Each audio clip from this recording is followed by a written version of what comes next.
for executive session. Give me a chance because I can create right now. I need to wait. Because I can schedule because they don't know what time.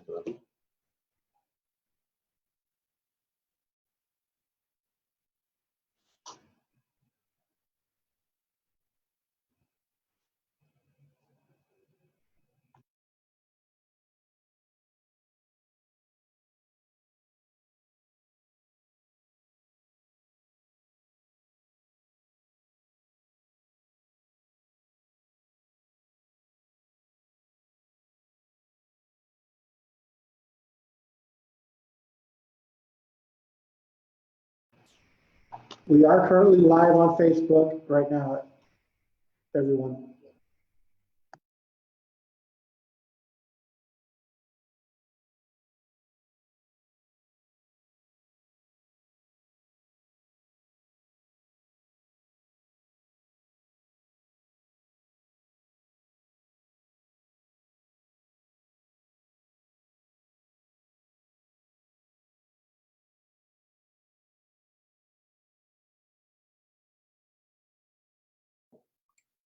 Griselda, are we waiting on any commissioners? I don't see Commissioner Tetro on here yet, sir. Okay, do we know if she's showing up? She said she was. If that's all we're waiting for, let's go ahead and start. Is she in?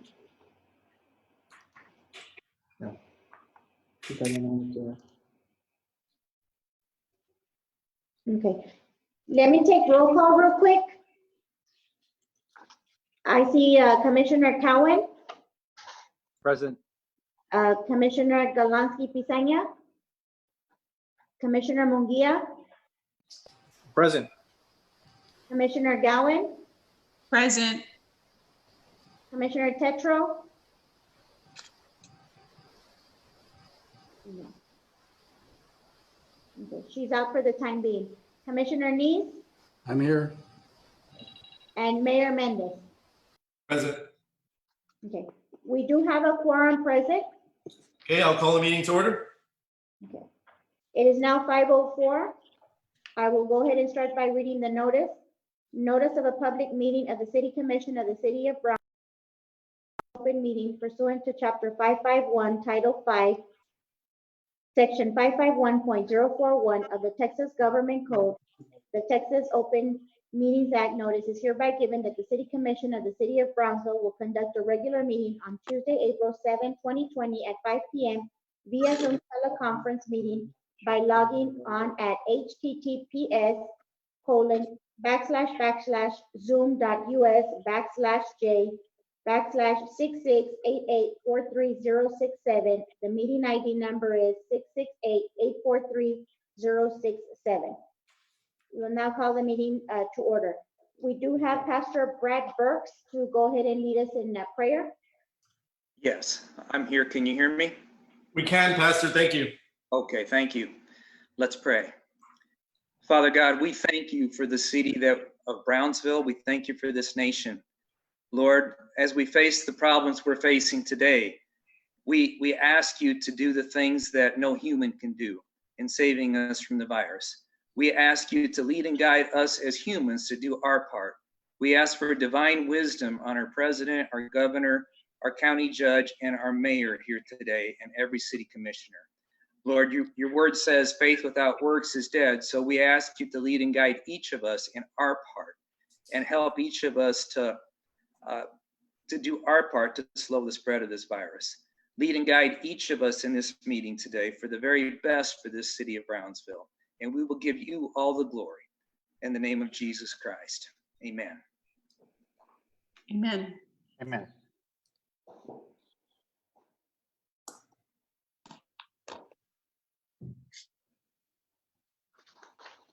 At this time, we will go to the proclamation. Is Mr. Jael here in this meeting at this time?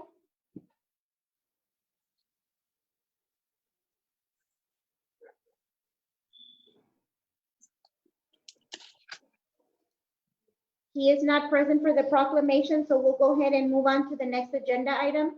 The next agenda item is we have the public comment period. No one signed up for the public comment period. So we'll go ahead and move on to the work session. The work session, letter A, COVID-19 update. Good morning, Mayor and Commission. This is Fire Chief Sheldon, overseeing the emergency management operations right now. Just to give you a quick update on our emergency operations center, we're still continuing to operate virtually at a level 2. The COVID-19 drive-through testing site continues to operate Monday through Friday, 8 a.m. to 5 p.m. It will be open this Friday, which is Good Friday, as scheduled Monday through Friday. We're currently considering extending the days of the drive-through testing, the days of operations to 6 to 7 days per week in the near future here. We are communicating with neighboring jurisdictions, the number of questionnaires filled out by their constituents, and emergency management continues to work and stay in constant communication with local, county, and state partners and agencies to bring the latest information and updates. And I believe Health Department and Finance has a continued update for that. Thank you, Chief.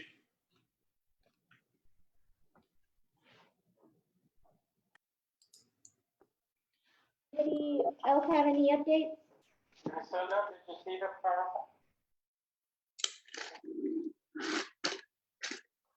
Okay. Next up on the agenda, we have work session letter B, presentation regarding amendments to Code of Ordinances, Chapter 18, Buildings and Building Regulations, and dealing with related matters. I'm sorry, Grisela, I think there's going to be a financial report as well on COVID, and I'm going to give a quick organizational update. Yes, please. Griselda, if we could go back to the PowerPoint, please. Okay. These update on COVID expenditures as of May 31st. Again, broken up into 2 sections. Budget impact on the department's budget, 871,000. Emergency procurement, 102,000. Total expenditures to date, 193,000. We will be seeking reimbursement from FEMA of 730,000. Can you go to the next slide? Budget impact, the categories of expenditures are listed on there. Total cost, 871,000. It's composed of mainly personnel costs, supplies, lease costs, contract costs, miscellaneous costs, and use of equipment. Ledger of those different categories expenditures are listed down there. If you go to the next slide. The major, we went ahead and broke down the personnel cost because that's one of the significant items that are related to COVID-19. As you could see, the top 2 expenditures there is police and fire, make up the significant portion of the personnel costs attributed to COVID-19. Okay, go to the next one. Emergent procurement. These were 2 emergent procurements that were done in relation to COVID-19. The first one, again, the repeating PPE masks ordered. They were ordered a total of 8,000 or 6,000 masks. 50% of the masks were delivered already. We went ahead and issued the check already for the second portion. It has not been given to the vendor until he delivers the other 50% of the PPE or the mask. Tentatively, we're looking at that they will be providing that early this week. The other items that we contracted was a drive-through collection testing site. Again, this is attributed to operational costs of medical staff and testing kits of that are going to be allocated to the city of Brownsville for uninsured patients. As of date, we had about 273 uninsured patients. That accounts for $30,030 in the cost on this. That concludes the presentation. If you have any questions.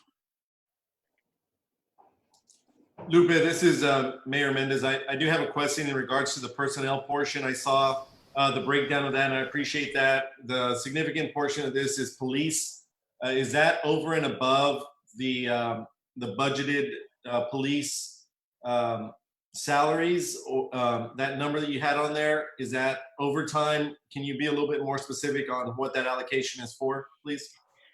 This is actual 100% of the police and fire's wages. On talking with Ms. Odie, FEMA used to only reimburse, well, actually, current standard of reimbursement only reimburse for overtime, anything over overtime.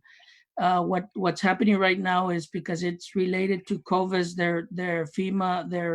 they're inquiring to FEMA if we're able to recoup 100% of the cost. That's why we're going ahead and allocating this at this time, understanding that this is to be considered by FEMA in their rules of reimbursements. But in checking with Odie, that's the guidance that we've gotten from the state. The state is going to lobby FEMA so that all these costs could be recouped. Okay, thanks for clarifying that, because I wanted to make sure that wasn't specifically overtime, because then those numbers are kind of glaring and they're kind of high. So I just wanted to make sure, for my benefit and the benefit of the rest of the commission, that we made that distinction and I got that clarification. So I appreciate that. Thank you. Could you go back to the previous slide, please?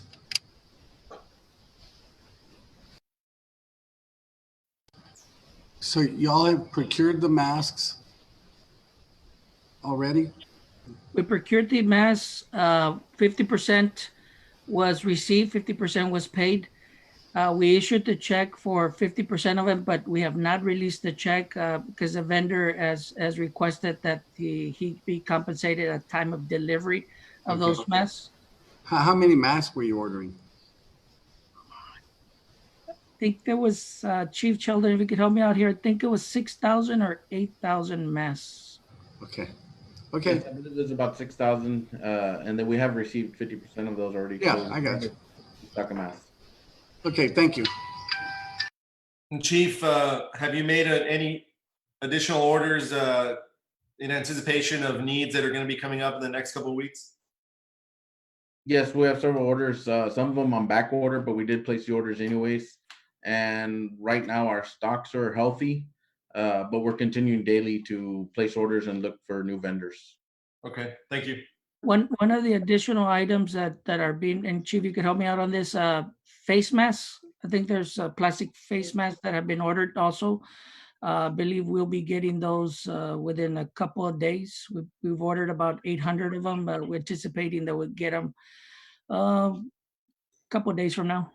I think it's a total of 800 ordered.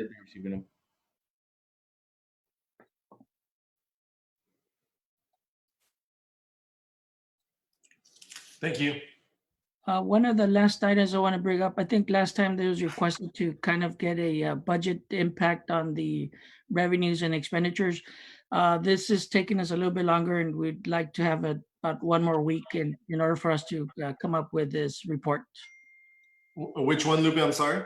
We were asked to find out what the budget impact, revenue impact was going to be for the city, what kind of anticipation effect of the COVID-19 projections on our revenues and expenditures. That's something that we're working on to get a better understanding of how the COVID-19 revenue impacts are going to be, and also with the expenditures. Okay, in order to get a more realistic budget impact, I think you need to include or have maybe two different lists. One, the list that you're going to seek reimbursements on, and the second one being the actual impact, because as we just found out, not all of this time is overtime. So the overtime would be the actual budget impact, right? Not just, not the entire salary. So I guess you'd have to make that differentiation. Okay, sir, will do. Thanks.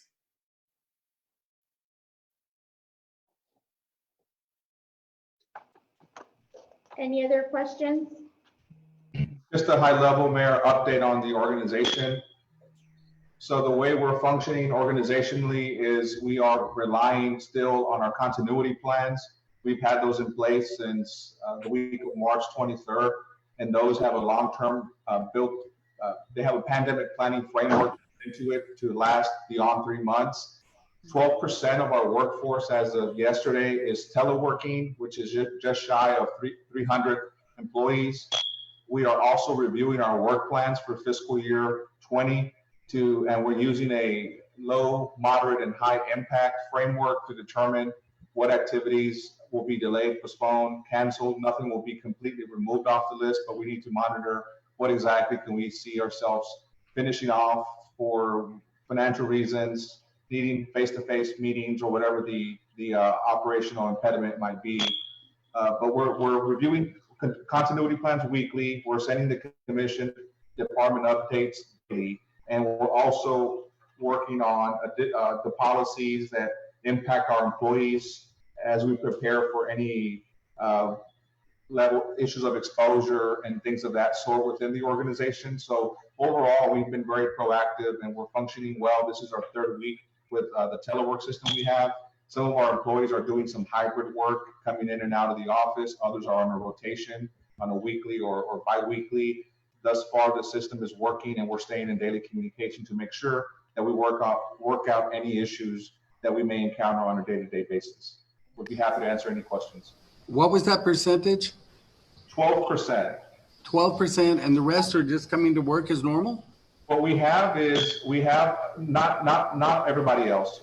We have a telework categorization sheet. I sent you all the teleworking emergency agreement. All of our employees are categorized from 1 through 4 to determine who can telework, who cannot telework. Most that are considered mission critical cannot telework. So think about our first responders, a lot of our public work staff that are still doing street work. So if they're doing essential work, they're still reporting to their work site, but they're abiding by CDC guidelines of social distancing. We've had to adjust the number of personnel that are in vehicles. We've had to available restrooms to allow for zones to be created throughout the city as we do the same work that we need to be doing on a day-to-day basis. A lot of our other employees that don't do telework, but that can still do projects within their spaces. Think of a court, library, and some parks employees. They're being repurposed and they're being used to help us at the drive-through testing site. They're doing records management, inventory work, or other projects that can be done in the office. Noel, all I'm trying to find out is like the percentages of people that are working normally, that are teleworking, or that have been told not to come to work. So we can start figuring out if there's any issues we need to deal with on people who can't come to work. So it's 88%. So the balance. So 12% are teleworking. The balance are still reporting to work. Okay, that's it. That was my question. Yeah. Thank you. Yes, sir.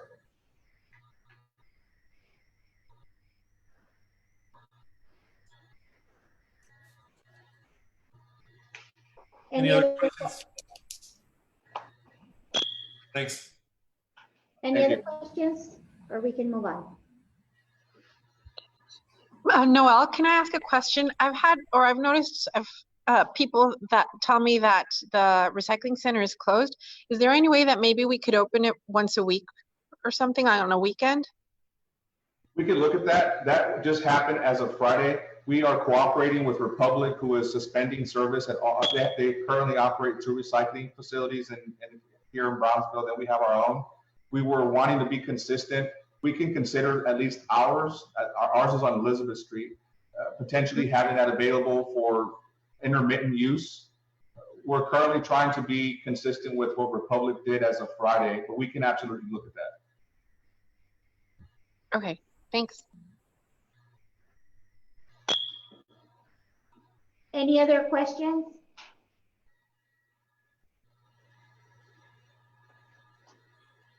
Okay, next work session will be the presentation regarding amendments to Code of Ordinances, Chapter 18, Buildings and Building Regulations, and dealing with related matters. Good evening, Mayor and members of the Commission. We are here to present you some proposed amendments to the city's building codes. The first thing that we would like to emphasize is that the proposed code amendment will include adoption of a historic building code chapter within the existing building code. That would apply to all our historic buildings and provide us a little more flexibility when historic buildings are considered for redevelopment. We also will propose to adopt the existing building code, which would provide us the ability to review construction plans in the context of buildings that are already in place, the non-historic buildings. And then we're also proposing to adopt the 2018 building code, not including the energy code, just the building code that will apply to new buildings, future buildings.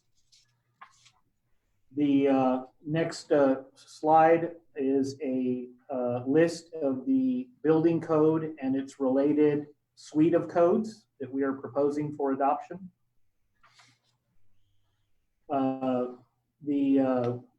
I'm going to let Omar talk a little bit about the new existing building code and why we are proposing to adopt that. Good evening, Honorable Mayor, Commission. The idea of this existing building code is to provide flexibility. It allows alternative approaches when doing the design of a project, always keeping in mind the safeguard of the public health, the safety and the welfare of the occupants of said building. Next slide.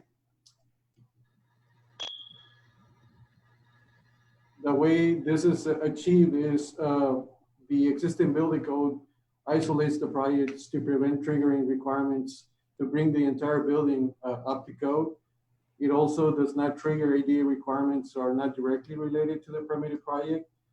And it creates a scoring system to possibly avoid requiring the entire building to meet the fire code.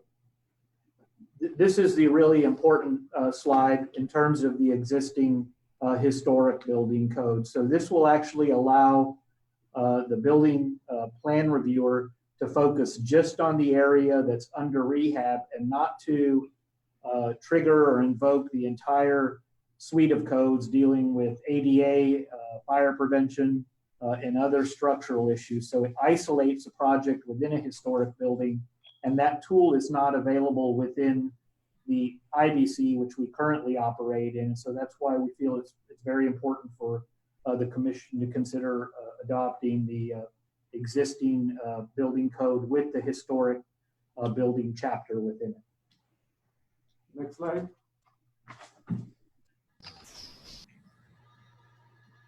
Next slide. Next slide.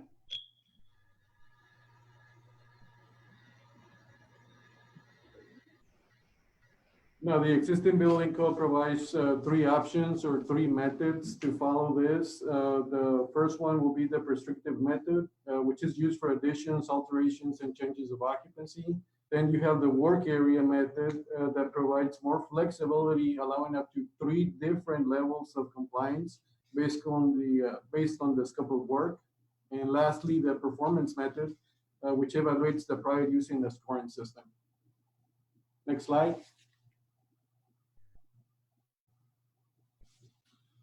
These amendments will go in effect as long as they're approved by the commission, and the department will work with the development community to complete the projects that are currently on the pipeline to ensure the time to completion. Mayor and Commission, I do just want to conclude with telling you that we're continuing to work with the fire department to further calibrate the relationship between the building code, the existing building code, and the fire code to provide the maximum flexibility and also to maintain the maximum safety. And I want to thank Omar and Angel. They did the heavy lifting on this code amendment, and they're continuing to work with the fire marshal and the fire department to find more innovative ways to help fill the buildings downtown. I know it's a difficult time to think about economic development and growth given the current emergency. But when we come out of this, we certainly will be better prepared to deal with the future development that takes place within our community. May I, Mayor? Sure, go ahead, Commissioner. Well, I just want to say that this is really long awaited, and I want to commend you guys on taking this initiative and going so fast with it. And I'm really, really proud of you guys for doing this this way. And I want to encourage the rest of the commission to follow up and pass these ordinances. It's going to make a big difference. So thanks again, guys. I agree with Commissioner Neese. This has been a real big issue for a lot of downtown owners, which is certainly Commissioner Neese's district, but we've heard these complaints for at least a year or more. And I'm really happy to see that we're making progress on that. So thank you very much, Rick and your staff, Omar. I appreciate your work on this.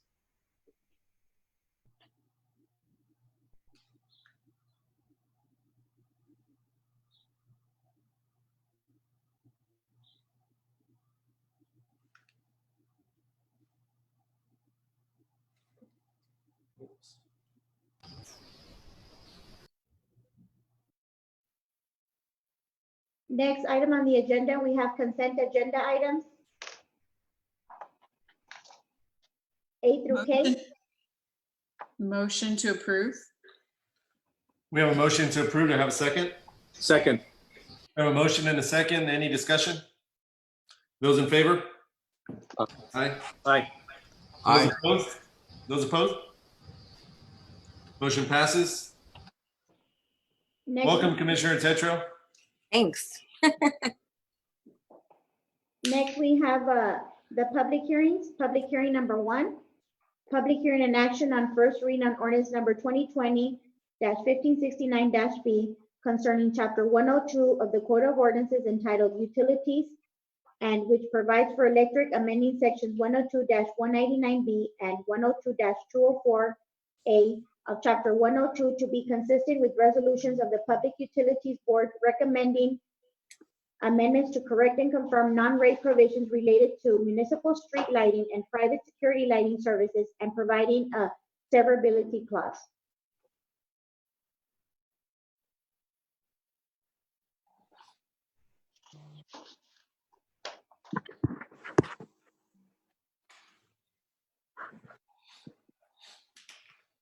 Ms. Monica, are you available? Yes, I'm here. Okay, you're up, ma'am. Okay. Back in January, the Brownsville Public Utilities Board brought an agenda item to the City Commission for changes to the rates for street lights and private security lights. This is just to further make a change to section 199 pertaining to lighting at institutions of higher education. They are by law allowed a 20% discount from the private security light. And so this is just we are by law applying those rates to the higher institutions of higher education. This is just to delete some obsolete language in the ordinance and provide for changes going forward.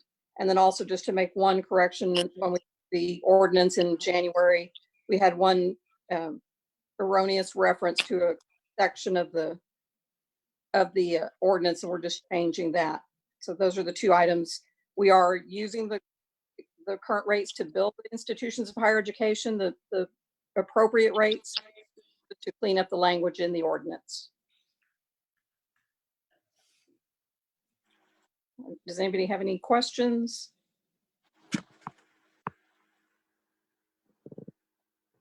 Okay, this is a public hearing. Grisela, do we have anybody that's going to speak on this?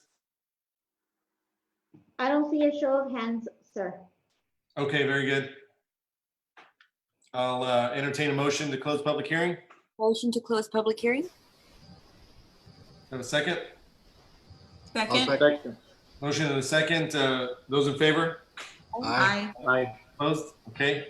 We have a motion on the item. Motion to approve. We have a motion to approve. Do I have a second? Second. Motion and a second. Any further discussion? Those in favor? Aye. Aye. Those opposed? Motion passes. Thank you, Monica. Thank you.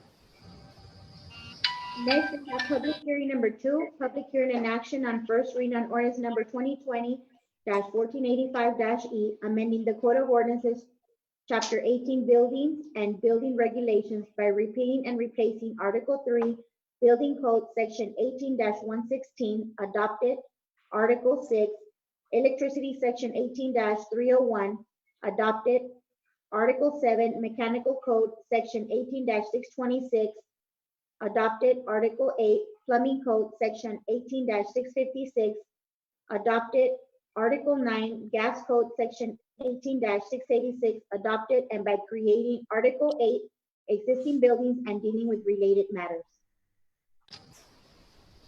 That was the presentation we just heard, I believe, right? Correct. Well, I'll move to, This is a public hearing. oh yeah, we have a public, sorry. Is there anybody here? Is there anybody that wishes to speak on this item? I do not show anyone on our end. Excuse me? I do not show anyone on our end that anybody wants to speak on the item, sir. Okay, hearing none, I entertain a motion to close public hearing. I'll move. We have a motion to close. Do I have a second? Second. We have a motion and a second. Any discussion? Those in favor? Aye. Aye. Those opposed? Motion passes. I'll move to adopt. We have a motion Second. to approve and a second. Any discussion? Those in favor? Aye.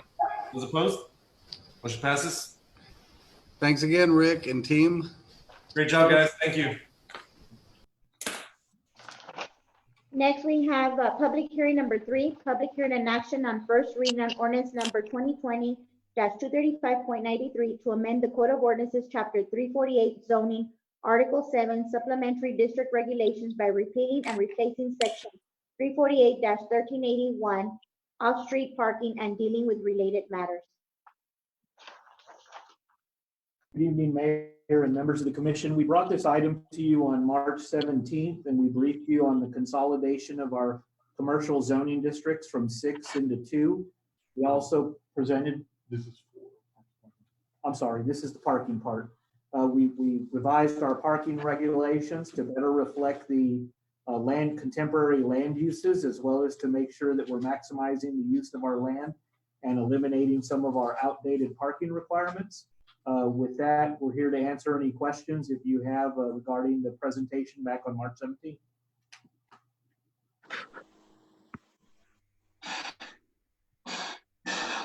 Any questions?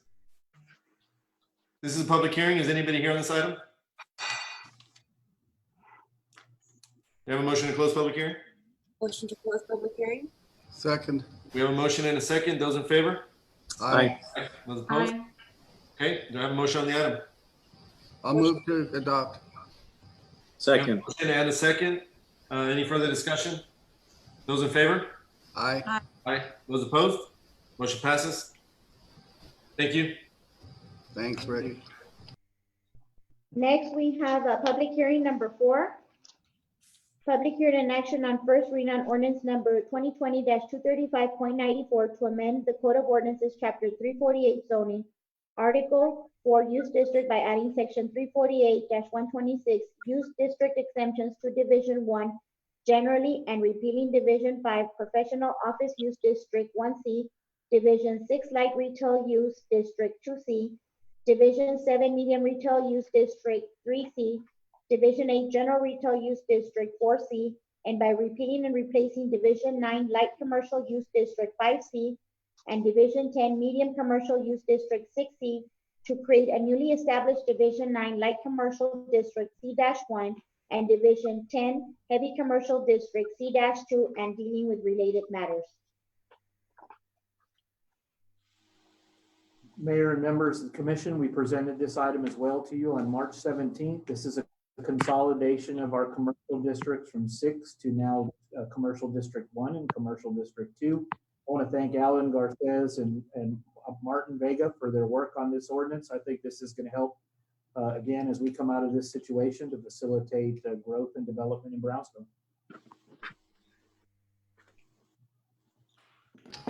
Great job, guys. I really like the new format and the way that you really streamline this. It looks really good, so I appreciate that. This is a public hearing. Is anybody here on this item? I do not show anyone wishing to speak on the item, sir. Okay, thank you. We have a motion to close. Do we have a second? Second. Motion and a second. Any discussion? Those in favor? Aye. Aye. Those opposed? Again, Rick, good job, man. You guys are rocking it. I need a motion to approve. Motion to approve? We have a motion to approve. Do I have a second? Motion and a second. Any further discussion? Those in favor? Aye. Those opposed? Motion passes. Thank you. Next, we have public hearing number 5, public hearing and action regarding city towing rotation list application by Antonio Moreira, DBA Rancho Towing pursuant to Chapter 110-63 of the City of Brownsville Code of Ordinances. City Commission, the next 2 agenda items are public hearings regarding towing rotation applications pursuant to Chapter 110 of the City Ordinances. Back in October 2019, the City Commission approved key revisions to Chapter 110 to include removing language that limited records for the city rotation list. Mr. Antonio Moreira, doing business as Rancho Towing, has submitted an application to be placed on the rotation list pursuant to Chapter 110, City Ordinance. The Police Department has conducted an inspection of the record service and recommends approval. This is a public hearing. Is anybody here on this item? I do not show any wishing to speak on the item, sir. Okay, do we have a motion to close? Motion to close public hearing? We have a motion to have a second? Second. Motion and a second. Those in favor? Aye. Aye. Those opposed? Okay. Do I have any motions on the item? I'll move to approve. We have a motion to have a second and a second. Any further discussion? Those in favor? Aye. Aye. Those opposed? Motion passes. Next, we have public hearing number 6, public hearing and action regarding city towing rotation list application by Michael Trejo, DBA Ace Towing and Recovery pursuant to Chapter 110-63 of the City of Brownsville Code of Ordinances. Mayor, City Commission, this agenda item is a public hearing pursuant to Chapter 110 of the City Ordinances. Mr. Michael Trejo, doing business as Ace Towing, has submitted an application to be placed on the city record rotation list pursuant to Chapter 110, City Ordinance. The Police Department has conducted inspection of the record service and recommends approval. This is a public hearing. Is anybody here on this item? I do not show anyone wishing to speak on the item, sir. Okay, thank you. Motion to close public hearing? Second. We have a motion and a second to close. Any discussion? Those in favor? Aye. Aye. Aye. Okay, the motion on the item? Motion to approve? We have a Second. motion to approve and a second. Any further discussion? Those in favor? Aye. Aye. Those opposed? Motion passes. Thank you. Next, we have items for individual consideration. Action item number 7, consideration and action to approve second amended declaration for local state disaster for public health emergency.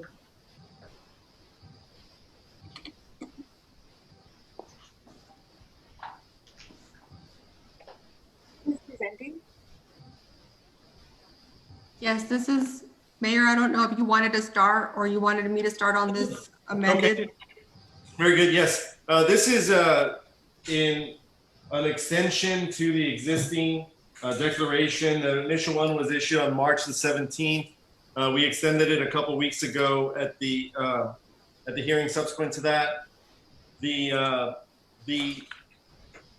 actual amendment, this is going to be the second amended declaration of local disaster. It is very, very similar to the one previous. There is a few changes. Let me pull that up. I can read the changes if you would like. Yes, that would be good. Okay. I thought I had the highlighted copy in front of me, but I don't. Okay.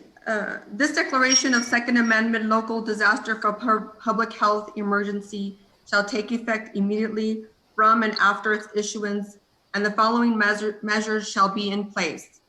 Restaurants and bars shall permit delivery, pickup, and takeout only so long as no more than 10 people congregate in the takeout area.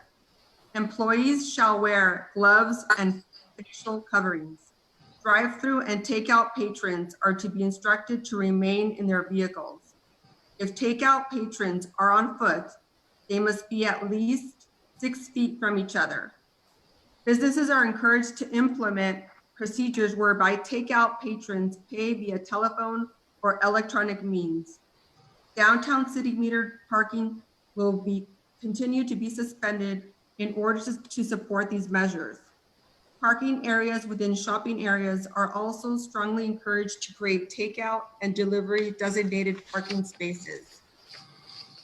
Business establishments selling groceries or staples of daily living shall discourage persons under the age of 14 to enter the premises unless absolutely necessary. Bingo establishment. These are the changes that you're reading?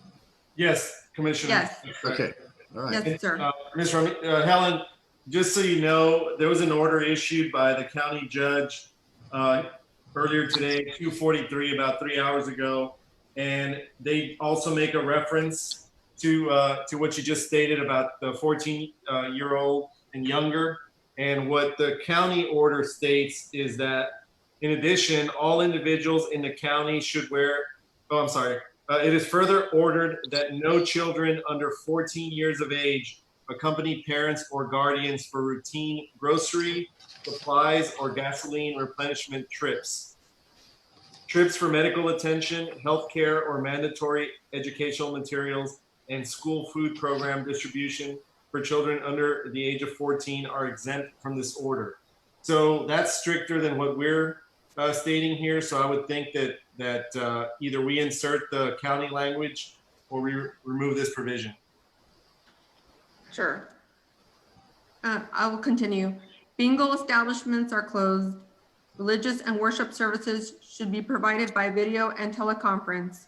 If religious services cannot be conducted from home or through remote services, it should be conducted consistent with the guidelines from the president and the CDC by practicing good hygiene, environmental cleanliness, and sanitation, and by implementing social distancing to prevent the spread of COVID-19. That clause is in accordance with the governor's orders from several days ago as well. Next, all elective medical, surgical, and dental procedures are prohibited anywhere in the city. Hospitals, ambulatory surgery centers, dental offices, and other medical facilities are directed to identify procedures that are deemed elective by assessing which procedures can be postponed or canceled based on patient risk, considering the emergency need for redirection of resources to COVID-19 response. Next, school campuses shall be closed to students for the remainder of the 2019-2020 academic year. The declarations, I gotta pay attention. Nothing herein. Helen, can you repeat that one? I'm sorry, I didn't quite hear it. Yes, ma'am. Commissioner. School campuses shall be closed to students for the remainder of the 2019-2020 academic year. Nothing herein shall be construed to prevent a school from distributing meals or conducting remote classes, online classes, or summer school. Schools shall be defined as K through 12 campuses, trade schools, vocational schools, colleges, or universities. Next, child care centers shall not have more than 10 children per room and comply with the 6-foot social distancing requirement as well as state requirements. Next, adult daycare centers shall not have more than 10 adults per room and comply with the 6-foot social distancing requirement as well as state requirements. Plasma centers shall not have more than 10 donors per room and comply with the 6-foot social distancing requirement, as well as any other applicable local, state, or federal requirements. All city libraries are closed. All City of Brownsville residents are strongly encouraged to use online services and drive-through services while doing business with the city. Brownsville Bus Service, B-Metro, is continuing to implement social distancing measures. No more than 10 individuals may ride on a bus at one time. The Brownsville South Padre Island Airport shall limit access into the terminal building to ticketed passengers only. All airport users are required to participate in the airport provided thermal scan or similar device. City events are canceled until further notice. General public and private community events are canceled until further notice. The City Commission will continue to meet remotely. We strongly encourage members of the public to watch proceedings on www.cob.us. In-person meetings of city advisory boards commissions, and bureaus are canceled. However, meetings may occur remotely. The city encourages members of the public to seek city services through the city's website or by telephone. Private events on city or private facilities are canceled until further notice. Fees and deposits for the facility rentals will be refunded or applied toward a rescheduled event. Any action for eviction to recover possession of residential property under Chapter 24 of the Texas Property Code and Rule 510 of the Texas Rules of Civil Procedure shall be in accordance with the Texas Supreme Court order issued March 19, 2020 and extended on April 6, 2020, which states, A, no trial, hearing, or other proceeding may be conducted, and all deadlines are tolled until April 30th, 2020. B, a writ of possession may issue, but the posting of the written warning required by 24.0061 D1 of the Property Code and the execution of the writ of possession may not occur until after April 30th, 2020, and the deadlines in Rules 510.8 DA through D2 are tolled while this order remains in effect. And C, new filings may be accepted, but the time period in Rule 510.4A10 is suspended, and issuance and service of citation may not occur until after April 30th, 2020. An eviction case may nevertheless proceed if, but only if, A, the plaintiff files a sworn complaint for forcible detainer for threat to person or for cause. B, the court determines that the facts and grounds for eviction stated in the complaint under oath through personal knowledge taken as true, showing that the actions of the tenant or the tenant's household members or guests pose an imminent threat of I, physical harm to the plaintiff's employees or other tenants, or 2, criminal activity. And C, the court signs an order stating procedures for the cause to proceed. Next, facial coverings are recommended for all individuals under the age of 5 while outside of their home. Clarification, Helen, it's over the age of 5?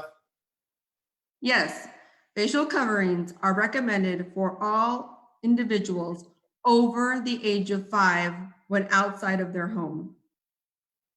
Next, an employer may not discharge or in any other way retaliate against any employee for complying with this order. The police officers, City of Brownsville health inspectors, code enforcement, ordinance officers, inspectors, traffic specialists, and Brownsville Fire Marshal are hereby authorized to enforce this order. A violation of this order is a Class C misdemeanor punishable by a fine not to exceed $500 in accordance with the City of Brownsville Code of Ordinance, Chapter 1, Section 1.13, General Penalty. Unless otherwise stated, these measures shall be in place until April 21st of 2020. We understand the profound social and economic impact that these changes outlined above will have on you, your family, and local businesses. We urge you to continue to shop locally, tip service providers such as drivers generously, and if you are able to, donate to a local charity of your choice. Ordered the 7th day of April, 2020. I do have one other clarification. The reference to facial coverings, what we're stating here is facial coverings are recommended for all individuals over the age of 5. In accordance with that order I just mentioned earlier from the county judge, his language is, in addition, all individuals in the county should wear face coverings or masks when in public. Commissioner Neese, you and I both know the word should is not necessarily shall or must. So that sounds kind of like a recommendation to me. Is that your opinion as well? Yeah, I agree. And the way you've worded it would be fine. I see that. That would be fine, the way you've worded it. It's not mandatory. Right. Well, and I just want to make sure your interpretation of the county was not mandatory. No, should is not mandatory. I agree. Okay. Okay. I would like to comment. Yes, go ahead. The usage of, the people need to understand what is the purpose of the facial covering. It's not to prevent you from catching COVID-19. It's to prevent you from giving COVID-19 to someone else. We know scientifically that at least 25% of patients that are COVID positive are asymptomatic. In other words, they don't even meet the criteria to be screened. So we're not screening people with no symptoms. It could be clearly over 25%. So the purpose of wearing the mask is to prevent yourself from giving it to someone by talking, breathing, laughing, or whatever. So the more number, when I wear my mask, if I'm in a room with Ben, I'm protecting Ben. When Ben wears his mask and I'm in a room with him, he's protecting me. If we're all in a room together, the more of us that have a mask on, the more protected the environment. So it should be mandatory that people wear a face covering of some kind, because that creates the safest public health environment in that area. It's kind of like if I decide I don't want to wear a mask, that's my choice. However, I am then imposing a higher risk to the people around me, and that's not fair to them. And it's our responsibility to protect the entire public as best as possible. So I do think that the facial coverings should be mandatory. Now, does that mean I think they should have a $5,000 fine? No, of course not. But it's not a financial burden to ask someone to put a bandana or a fishing mask or some kind of covering over their face, and they're actually protecting themselves by creating a safer environment. Your point is well taken, Commissioner. If I may, these orders were worked on by Helen and myself on Friday. Obviously, things change very quickly, and we drafted this in anticipation of the facial coverings being a recommendation at this point. Certainly, it's becoming mandatory in some other cities, but my hesitancy when I drafted these in making the recommendation as opposed to a mandatory was just the fact that masks themselves are not readily available. However, I do agree with you that facial coverings, anybody can find some sort of covering for their face. So I certainly do understand your point. And just really, I would defer to the rest of the commission as far as what their preference is on this. I'm ready to support either measure. I would agree with Ellen. I would also echo the sentiment that, you know, we're seeing larger than 20% of the people that have come to our drive-through had no symptoms at all, are asymptomatic, and who knows how long they've had it for. And I know that there was one person that, you know, they asked, where have you been? Well, I've been everywhere. And that is really concerning that that person didn't know they had COVID and traveled to different locations. And so I would agree with Dr. Gowan. I'm not a doctor, but she is. And I agree that we are doing so much. We're spending a lot of money getting people tested. We're doing everything within our power, and that's one little measure that we can take to ensure that everybody in the community is further protected. I don't know what the temperature of the commission is, but I know that as a resident who has elderly parents and a grandmother that's in her 90s, although they're not out in the public, if anybody were to ever come in contact with anyone in my family, I would hope that they were wearing a face mask and protect that to eventually protect my entire family line that lives here in Brownsville. And I know that it's something that everybody here in town is very strongly about. So I am definitely in favor for the mandatory face mask. And I have some other questions about this new order. But after everybody says it. Yeah, I'd like to respond. In my discussion with the county judge, one of his concerns in not making it mandatory was a run on the mask, which aren't even really available to begin with. And then you're opening up people to criminal liability for this. And so it takes away from the people who are dealing, for example, the medical community, It would cause problem. It would discriminate against people who can't go out and be buying masks. They wouldn't be able to go to the store. So I know it's very serious. I'm not trying to minimize that, but at this point, they're not even available. So it would have a bad effect, I think. That's why the wording is for a facial covering. And we can even put language in there to describe a bandana, a fishing mask. It's not necessary to put on a surgical mask.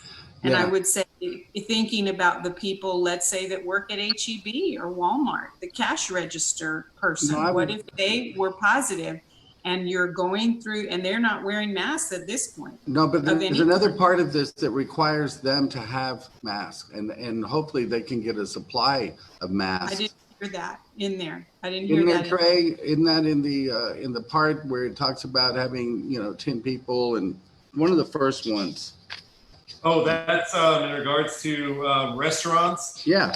That employees shall wear gloves and facial covering. Yes, and they are. I was out today, but it would create a hardship on some sectors of the community, and it would take away from others that might really need it, that deal with people like in the medical community, those people. I actually disagree with you. I work in an indigent clinic. My patients are very poor, and they are all coming in with some kind of covering over their face. They're not in any kind of hardship. Some kind of covering, but see, if you're wearing a bandana and somebody is getting their saliva on you, then it's going to soak into the bandana, I would think. So those other masks are created to keep moisture and things out, as well as to keep it in. So I don't know about cotton masks, because I think they would get saturated and it could be worse, but I'm not a doctor. That's not true. And actually, I've read many, the CDC recommends any kind of facial covering.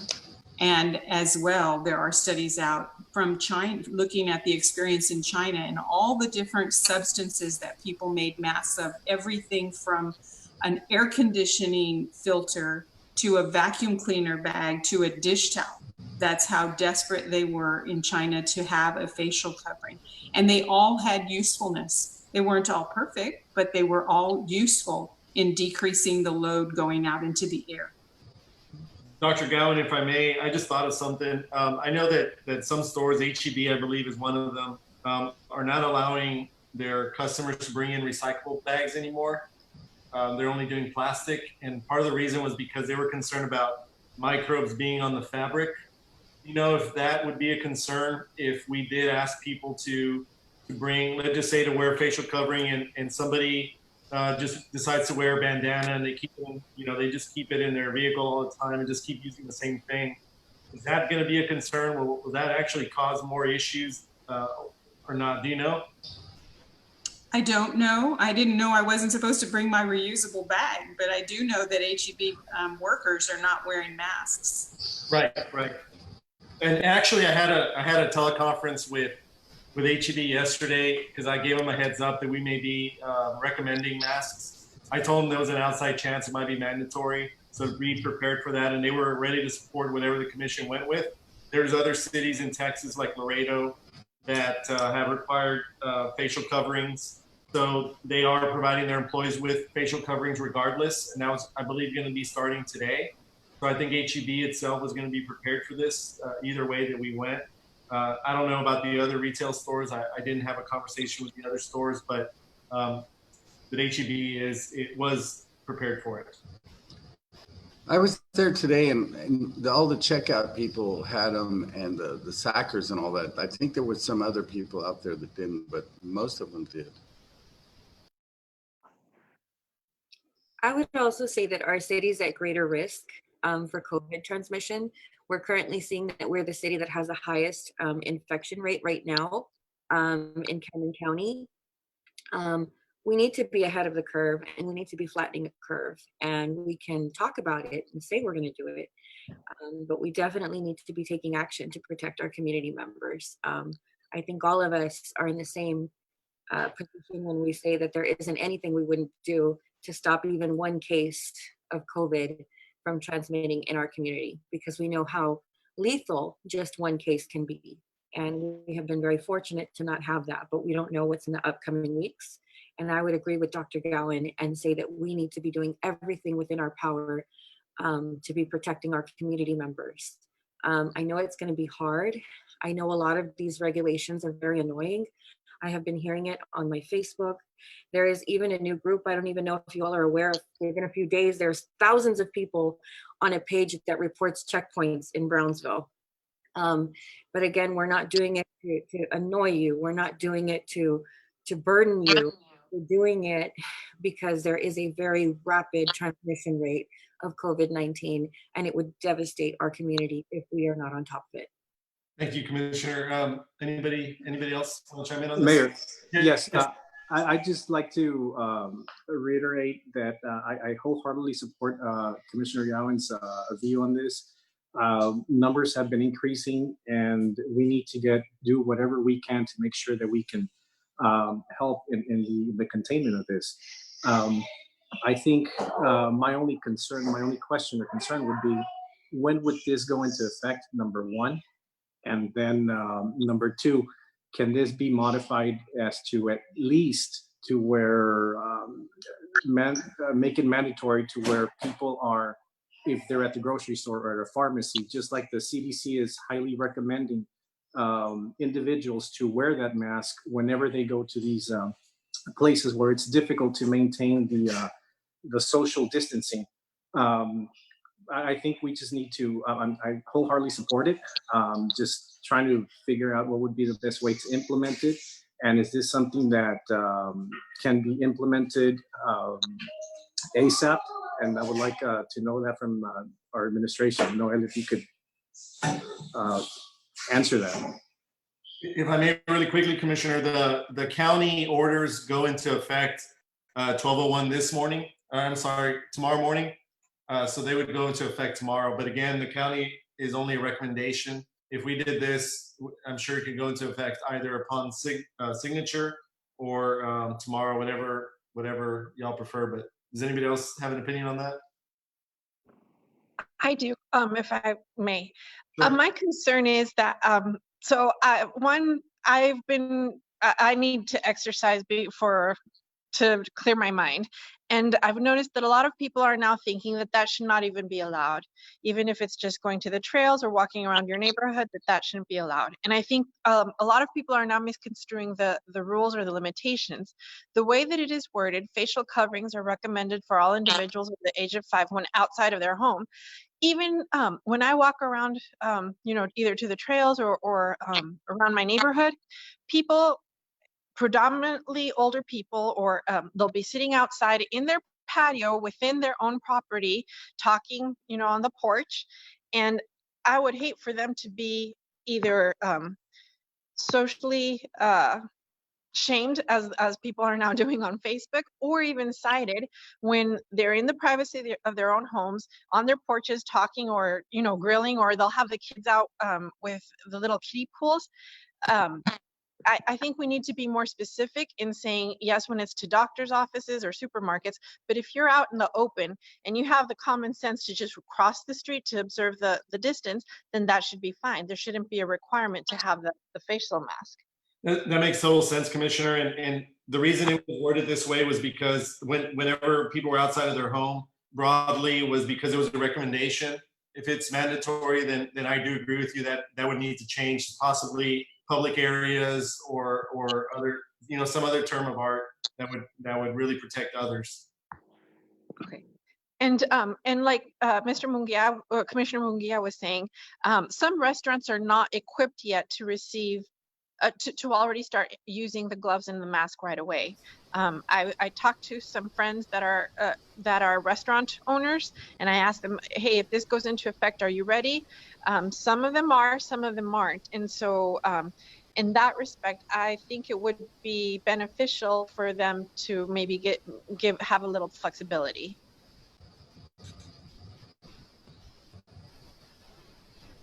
Mayor, Yes. John, are you going to weigh in on this? Yeah, I just want to like to add that, I agree with Commissioner Gowan in that, 70% of our population is considered at risk for with a chronic condition or have an underlying condition such as diabetes, obesity, heart condition. So I think we need to be aggressive as we can in protecting our community. I think the positives of this making this mandatory definitely outweigh the negatives.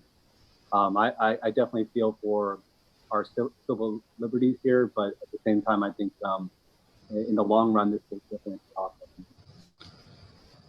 Commissioner Cowan, would your recommendation be for public areas or anywhere outside of the? Well, I think when you're outside your house, even if you're walking around, I think it's prudent to do that. My wife told me she was walking in her neighborhood today, and someone crossed the street and went right next to her and coughed at her, without a mask. And I thought it was a pretty open street. And I was like, that just doesn't make sense. Doesn't make sense to me if people aren't using their common sense here. But I think we need to protect everyone. Unfortunately, small percentage of us have a hard time complying with the rules. I think Nerith's, Commissioner Galansky's point is a great one about the yard. I think you are fine to not wear a mask in your yard. So perhaps we can word it that when you go out of your yard or your personal property, or however you want to word that. But it is important, and you don't want to see what John just described about his wife experience. Mayor? Yes, Commissioner. Okay, so I think everybody's views are heard on that one. Can I address the one about the penal provision?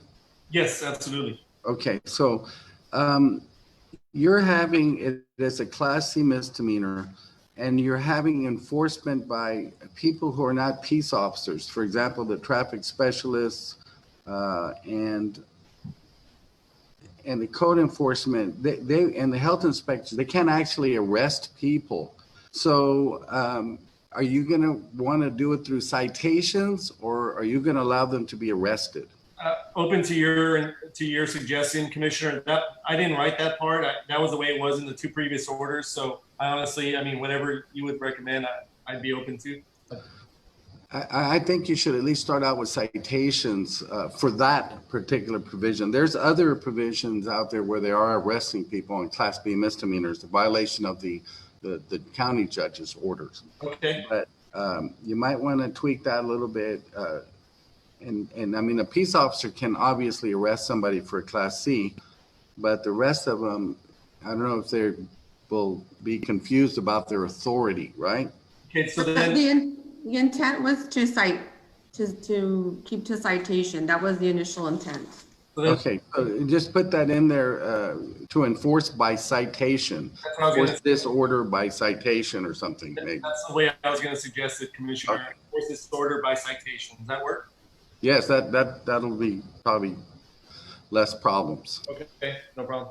And I have another question, Mayor, that I think you would have more information about.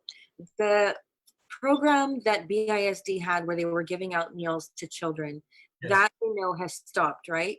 It's been, I spoke to the superintendent this morning, and his word was that he suspended it for the time being or postponed it. My understanding is that they may take this up in a couple of weeks again.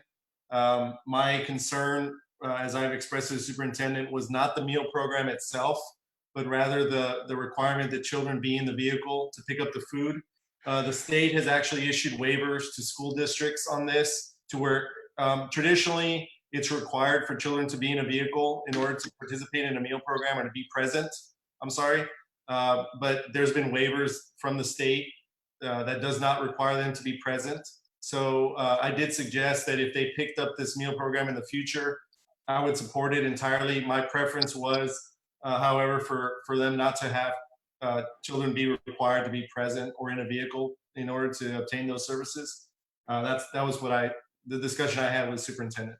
And my only concern would be that, because I fully support it, we all know that a lot of people are not working. Our unemployment rate is through the roof, and the majority of our population is children. And You know, are they getting 3 square meals a day? Are they getting any meals a day? So that's one of my greatest concerns, that we have children that are hungry because these programs are going through so much, you know, just it changes every day. And so I would just, I know that we probably can't write it into our order, but I would ask BISD to maybe check the temperatures of the people that are preparing the food, and of course mandatory masks, and maybe even try and get a small supply of COVID testing through maybe a doctor's office for these people that are preparing food for children. It really concerns me that somebody could, you know, pick up COVID through this type of transmission, but it concerns me even greater that there are children that are hungry in our city. I agree, Commissioner, and I'll express those concerns to the superintendent again before they pick up the meal program. I would suggest that you possibly do the same as well. I like regroup and consider. away from BISD. I'd like to point out, though, that Idea Schools, all campuses are still offering all 3 meals for the day, breakfast, lunch, and supper, and it's open to all students regardless of what school they're registered at. That's right. And one other thing I just want to mention on the school campuses, I've had conversations with the superintendent about whether or not they were going to consider closing the campuses.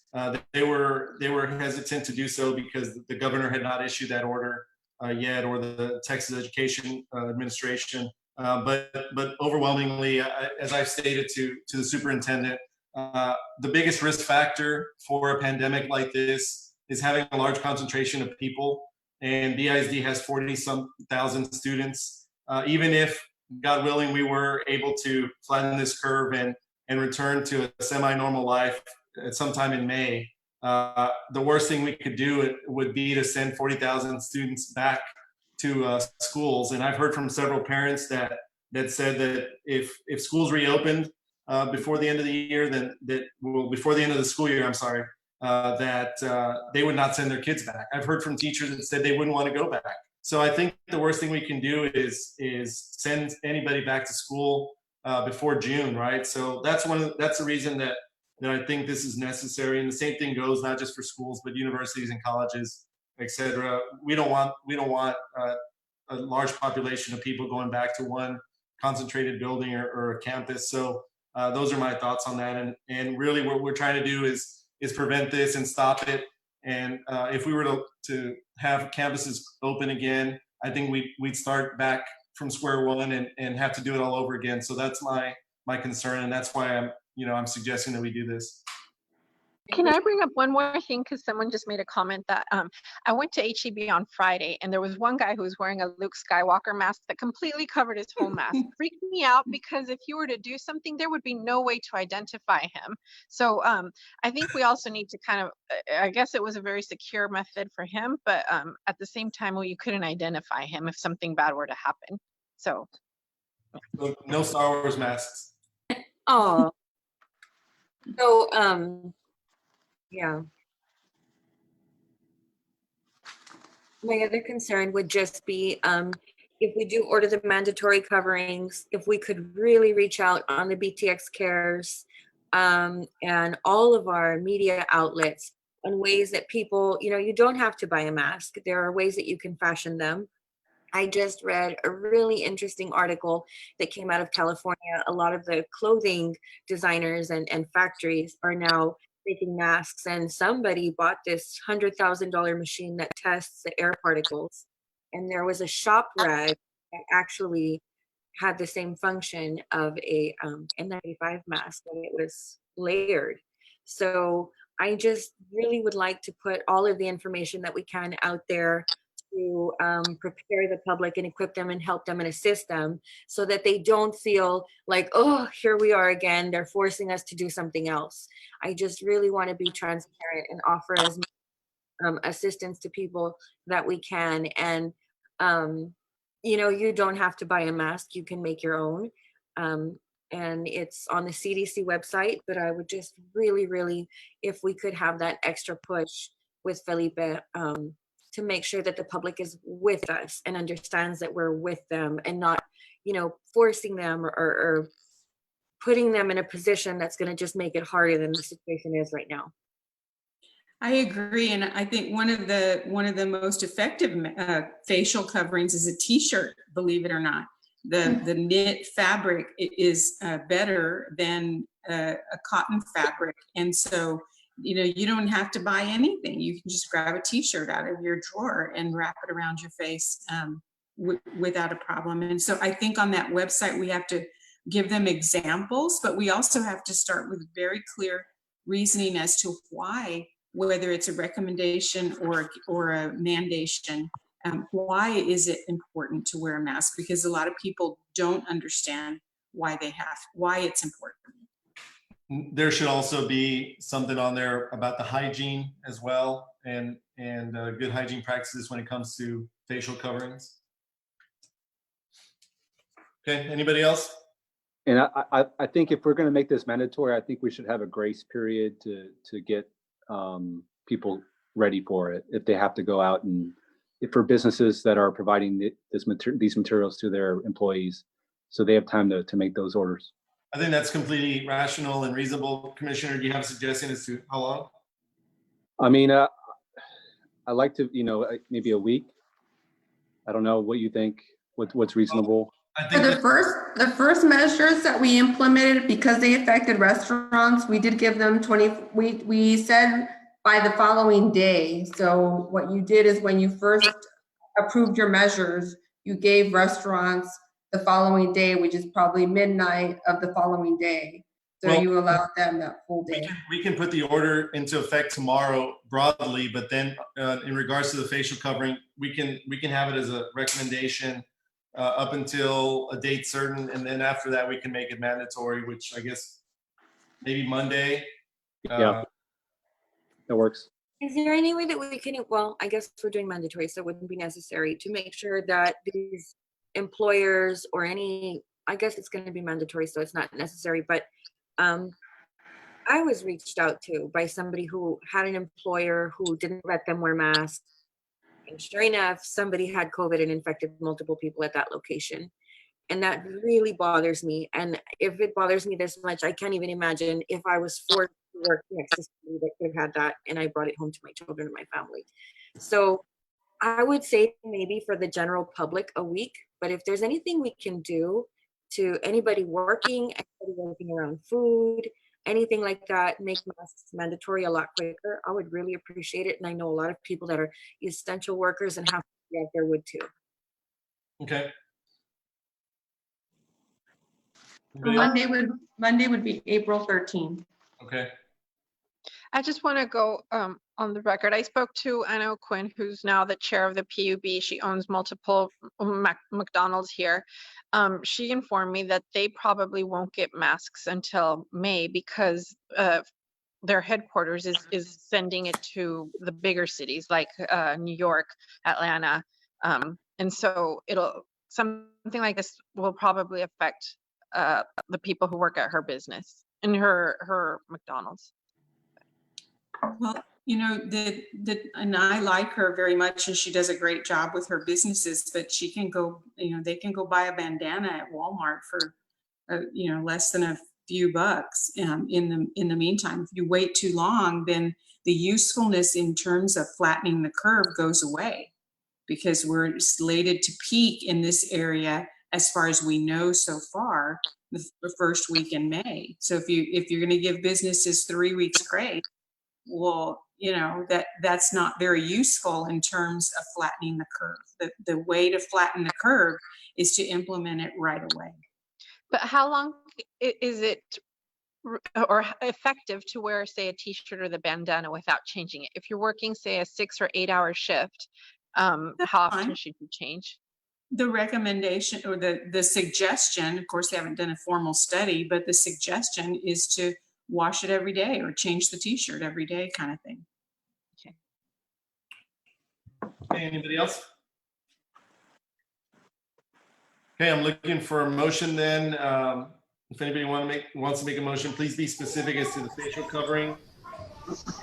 And also the other edits are going to be the part about business establishments discouraging persons under 14, that's going to have to be out because of the county order, which supersedes this and is stricter. Other than that, the only other edit would be the request from Commissioner Lewis by citation. Otherwise, I believe that's it. So I'm looking for a motion. I have one question before we go on. Just so we're talking about as soon as we step out of the house, or are we just talking about when we go to, let's say, an H-E-B or a Walmart? My question is, so somebody who's exercising, who's running, riding a bike, are they going to have to be wearing one too? I think it should say public space, which means you're okay to go out of your house, get in your car, even drive in your car without facial covering. But when you get out into that public space, you should have a facial covering. Because it's for the protection of everybody else, not, so that would make it reason. I mean, it makes sense to make it whenever you're in a public space. The public space, I think, makes the most sense. I have a question. Why is 5 years old the cutoff? That's what other cities have done. Some other cities have done that. It doesn't necessarily have to do that, but that's what some other cities have done.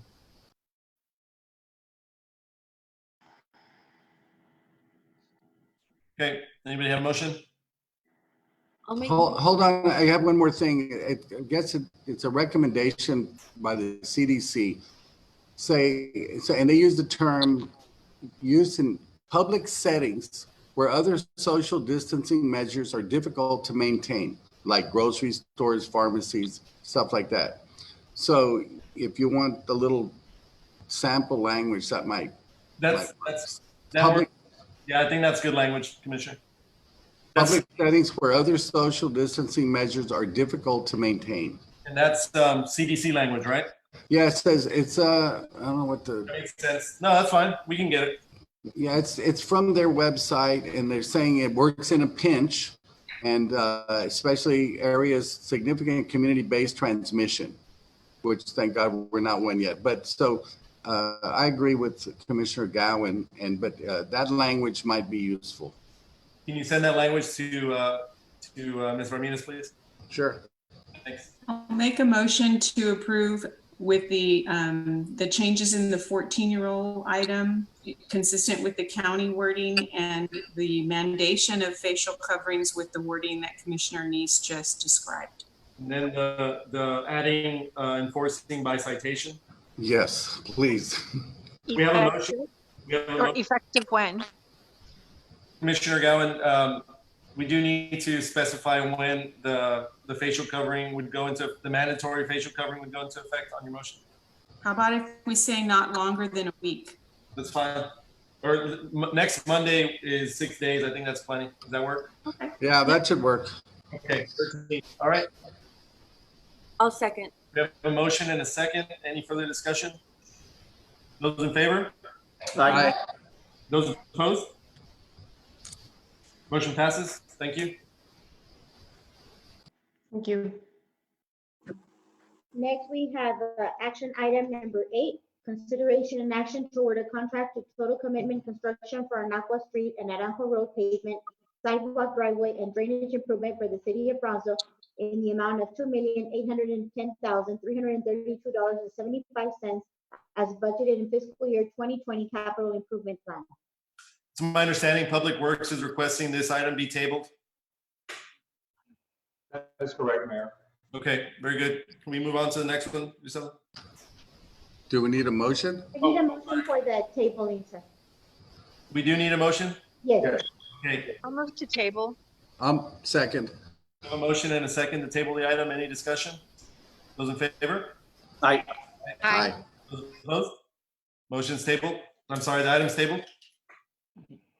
Next item, we have action item number 9, consideration and action to award a contract for traffic signal master plan services phase 2 to Hanson Professional Services in the amount of $165,000 with $300 as budgeted in fiscal year 2020 capital improvement plan. Honorable Mayor, Commission, my name is David Licon with the Engineering and Public Works Department. We present to you this item for the second phase of our traffic master plan. The first phase that we started out with basically put in all the data and the information that we needed and required. the framework, if you will, for the master plan. The second phase with the same company will address about 4 out of the 5 different corridors within the city of Brownsville, and start looking at the actual timings that will be needed for those corridors to essentially synchronize through that corridor, and then to update all the timings within all of those cabinets along the corridors. After this phase is completed, we will be presenting the final findings to you, as well as documenting all the report as a whole. Mention the corridors. The corridors that we'll be looking at are International, Boca Chica, 802, Paredes Line, and that's all. That'll be the 4 that we're doing. Central has already been addressed through previous studies and has been updated. And 802 has had some portions that have been addressed through previous TxDOT projects and timing updates. Any questions?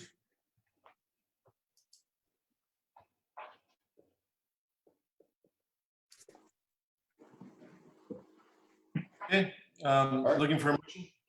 Motion to approve? Second. A second. Any further discussion?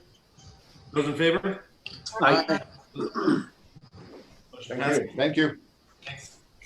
Next, we have action item number 10, consideration and action to award bid number IRF-22-0419 to R.E. Frederick Company for the Senior Center renovation project in the amount of $510,000 based out of FAR, Texas, as budgeted in fiscal year 2020 capital improvement plan. Good evening, Honorable Mayor, City Commission, and members of the public. My name is Damaris McGlone, Parks and Recreation Director for the City of Brownsville.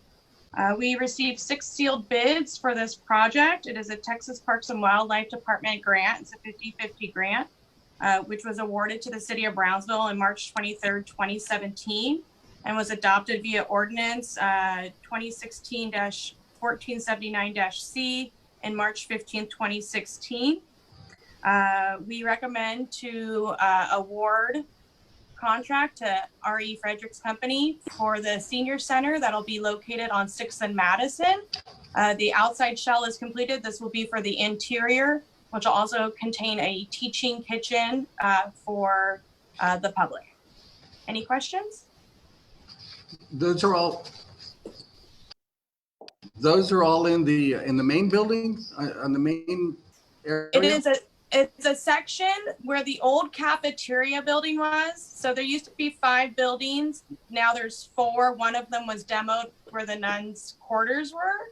The current building, the chapel, and the central building is being occupied by some nonprofits. The back building, which I believe is building E, has not yet been renovated. And so the other B building is where the senior center is, but closest to the parking lot with the solar panels. And that section will be used for the senior center. Got it. Any other questions? Motion to approve? We have a motion. Second. We have a motion and a second. Any further discussion? Those in favor? Aye. Those opposed? Aye. Motion passes.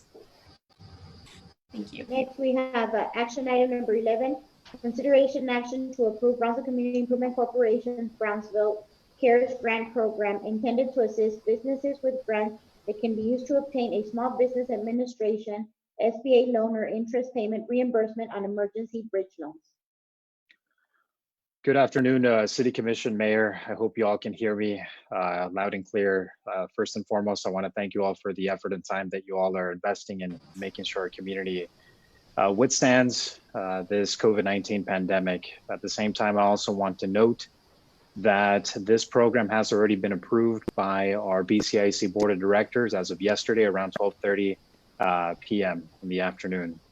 I do have a presentation. Hopefully it is attached onto this this presentation, if we can go ahead and get started on that. So I'm going to try to go quickly with this presentation, and first giving you a little bit of some context as to what we've done as an economic development group in response to the COVID-19 pandemic.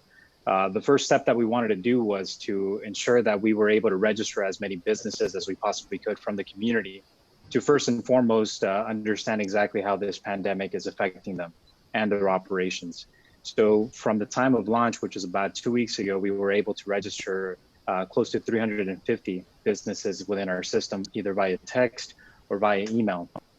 Based on the information that we were collecting, we were able to compare data not only with SBA's regional office, but also with our colleagues and partners up in DC to see exactly what the trends look like.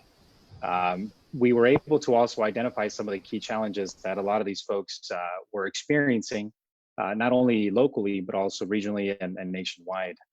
As a response to this pandemic, the Small Business Administration, or SBA, was able to release through the CARE Act additional funding intended to be able to assist businesses with their working capital and also be able to provide some payroll protection. One of the key factors or key data points that we were able to identify from our local businesses were, even though that these businesses were applying for this SBA loan, about 57% of the businesses that were applying from the Brownsville area will present some sort of difficulties in being able to receive SBA lending because of cash injection issues. As a result, or as an immediate reaction to this pandemic, businesses from our local community are burning through cash rather quickly to be able to withstand some of the losses in revenue that we've been seeing, close to upwards of 70% of revenue being lost because of the social distancing measures that have been put in place.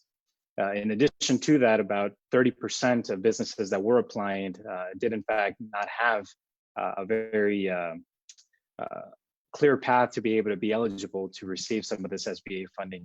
And it was very alarming for us to be able to see that because as you can all are aware, our community is essentially composed of a lot of locally owned businesses. And so we did not want to, just sit down and see what these businesses would result in due to the SBA or due to the COVID-19 pandemic. As a result of the data that was collected, we went ahead and tapped into our partners, SBA, through existing partnerships that BCIC had with them.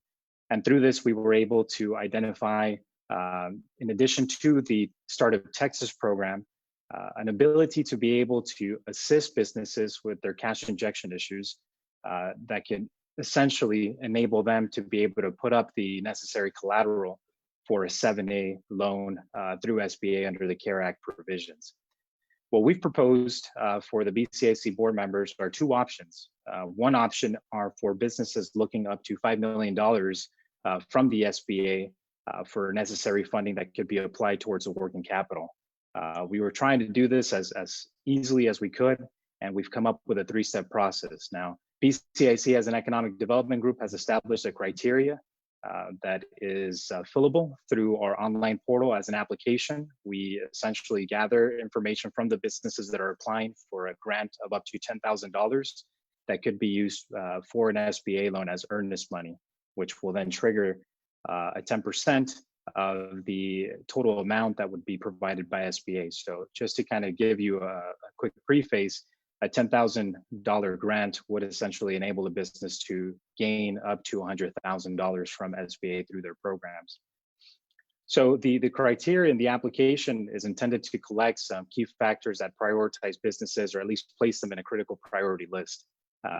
Things such as the number of at-risk employees of losing their jobs, primary employers in our area as well. These sort of factors will be collected through our online application portal and be able to help us prioritize and maximize our impact with the sales tax dollars that are going to be used. The step two is after receiving this application and becoming aware that SBA has received an application or is currently working on an application for the same applicant, we essentially receive a notification of approval from SBA. Upon receiving the notification, we begin an agreement, or we execute an agreement within the between BCIC and the applicant, detailing the terms and also holding the business accountable for them to also provide us with reporting as to how their funding has assisted them, and be able to identify if the business has been able to reach their pre-COVID-19 operation levels. Upon the agreement is executed, then we go ahead and proceed with the grant. As well as option one, I do also want to emphasize that the SBA funding could be used primarily for working capital, expansion, renovations, purchase of equipment, new construction, purchase of land. One important key feature is the refinancing of debt. So any business that has existing debt could also consolidate that debt into this SBA, which is this SBA loan, which is very favorable. It's an SBA loan that's capped at 3.7% in interest and can be mortgaged from 20 to 30 years as well, which also minimizes the payment amount per month for the entire loan life. So we'll be able to identify some of the uses that the funds will be assisting in. Moving forward into option two. Option two, we'll be able to, as an economic development group, we'll be able to have a public invitation. Now, I've talked to multiple bankers and lenders in the community for these past days to kind of gauge with them and see if they're able to provide what we call microloans and what they call emergency loans / bridge loans that can eventually guide the business into an SBA loan. And many of them have expressed some interest in being able to partner with the Economic Development Group and providing the community with up to $15,000 for this type of loan. And the way BCIC is going to go ahead and intervene is, again, we'll be doing a 3-step process where the applicant will apply online through the BCIC website so that we can take a look at what their criteria are and what they'll be expending those funds for. And if eligible and if approved by the community lender, whether that's a nonprofit lender or for-profit lender, whether it's an SBA approved lender or not, we'll be able to reimburse the interest rate, which is capped at 5.5%, and use that reimbursement towards the principal of the loan so that we can expedite and terminate or liquidate that loan quicker than intended. So I've put up some economic impact models from the $450,000 that we did not expend from a line item from fiscal year 19. We're proposing that we take the $450,000 and be able to implement this program. Now, if we run the numbers, the $450,000 that we will be using equates to about 4.2 to 4.3 million that we will be enabling the community to be able to obtain from the SBA lending and from the lenders as well that are participating on this program. So I wanted to first and foremost just present this update to the Startup Texas program, which has already been existing and has already undergone a 60-day public comment period, and be able to gauge your interest as stakeholders that are at the forefront of being able to adapt and improve the policies necessary to be able to overcome as a community the negative impacts that this pandemic has generated. So this item, I believe, is up for consideration and approval from City Commission. We don't mind, as an economic development group, receiving that second blessing as well to be able to proceed with this as soon as Wednesday of next week. So I am available to answer any questions right now, and I'm looking forward to your feedback as well. Josh, I want to commend you and your staff for doing such a great job to help out our business community. So you deserve a commendation on this. And I want to encourage the rest of the commission to act on this and pass it. Congratulations, Josh. This is wonderful work. It's all a team effort. I would make a motion to adopt this program or to approve it. We have a motion and a second to approve. Any discussion? Those in favor? Aye. Those opposed? Motion passes. Great job, Josh and BCIC, the whole board. Thank you. Mayor, or was that you, Nirith? Yeah, no, go ahead, Ben. No, I was going to ask that maybe we could have GBIC come in next time at the next meeting and tell us what their efforts have been. And I'll second your request. No need to vote. I think that's Just request for the next meeting. Yep, definitely. Thank you.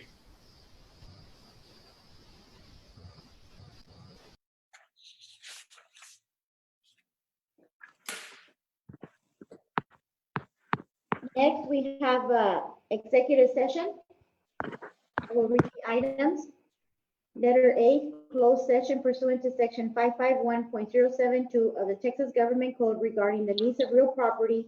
If deliberation in an open meeting would have a detrimental effect on the position of the city of Brownsville in negotiation with a third person and pursuant to section 551.087 of the Texas Government Code to deliberate financial or other incentives to a business prospect the city seeks to have locate within the city in relation to the lease of land and provision of financial incentives for Project Alpha.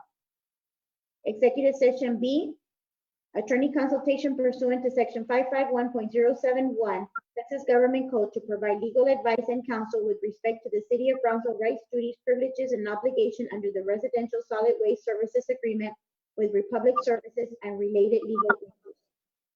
Executive session C, discussion and deliberation of personnel matters pursuant to section 551.0741 of the Texas Government Code related to the employment and duties of the city auditor. Executive session D, closed session pursuant to section 551.087 of the Texas Government Code to deliberate financial or other incentives to a business prospect the city seeks to have locate within the city in relation to the possible provision of financial incentives for Project Maple. At this time, if I can get a vote to go into executive session. City Secretary, please note that I will not be participating in item B, as I have filed my conflict of interest affidavit and have a conflict with that issue. Duly noted, ma'am. We have a motion to go into executive session. I'll move. We have a motion. Do I have a second? Second. Motion and a second. Those in favor? Aye. Those How opposed? are we gonna do this? They're gonna put us in a private room now? Is that it? We're in executive session. Griselda, how are we gonna accomplish the executive session? We're gonna go ahead and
Commissioner Tetro's not, she's not here yet.